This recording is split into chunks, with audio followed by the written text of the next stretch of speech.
আসসালামু আলাইকুম। করুণাময়ী বালিকা উচ্চ বিদ্যালয়ে আয়োজিত ছাত্রী কর্তৃক আয়োজিত বাৎসরিক মিলাদ মাহফিল ও এসএসসি পরীক্ষার্থীদের বিদায় অনুষ্ঠানের আজকের সভাপতি আমার শ্রদ্ধেয়ভাজন অত্র বিদ্যালয়ের প্রতিষ্ঠাতা সভাপতি সুন্দরগঞ্জ আব্দুল মজিদ সরকারি বালক উচ্চ বিদ্যালয়ের সাবেক প্রধান শিক্ষক জনাব মোহাম্মদ আনসার আলী সর্দার স্যার। আরও উপস্থিত আছেন অত্র বিদ্যালয়ের প্রতিষ্ঠাতা এবং দাতা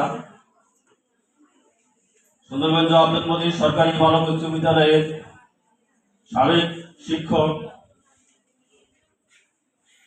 বাবু বীরেন্দ্র কুমার সরকার। আরও উপস্থিত আছেন আমার শিক্ষক মণ্ডলী ও আমার ছাত্রীবৃন্দ। সবার প্রতি রইল আমার আন্তরিক স্নেহ এবং শুভেচ্ছা।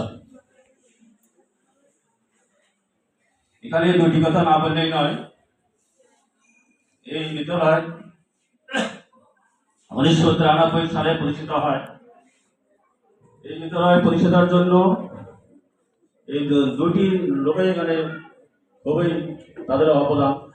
যেমন আমার বীরেন স্যার, আমার ডাইরেক্ট বন্ধু, আমার স্যার হয়। আমি যখন সুন্দর স্কুলে লেখাপড়া করি, আমার ডাইরেক্ট স্যার সর্দার স্যার আমার স্যার। আমি কত সৌভাগ্যবান যে আমি আমার যে স্কুলে লেখাপড়া করছি এই অনুষ্ঠানে আমি তাকে এখানে পেয়েছি। তিনি এখনো বেঁচে আছেন।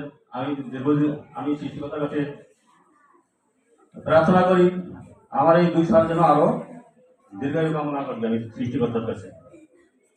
এই স্কুলের প্রতিষ্ঠা লগ্নে মাত্র 25 জন ছাত্রী নিয়ে এই স্কুলের যাত্রা শুরু করি আমরা। 25 জন ছাত্রী নিয়ে 1993 সাল। এই ছাত্রী 2000 সাল পর্যন্ত প্রায় 450-এর উপরে গেছিল। বিভিন্নখানে স্কুল করার কারণে, বিভিন্ন প্রতিষ্ঠান করার কারণে, এই স্কুলে করার কারণে আস্তে আস্তে ছাত্রী হয়তো কমে গেছে। প্রতিষ্ঠান বেশি হয়েছে, ছাত্রী কমে গেছে। এই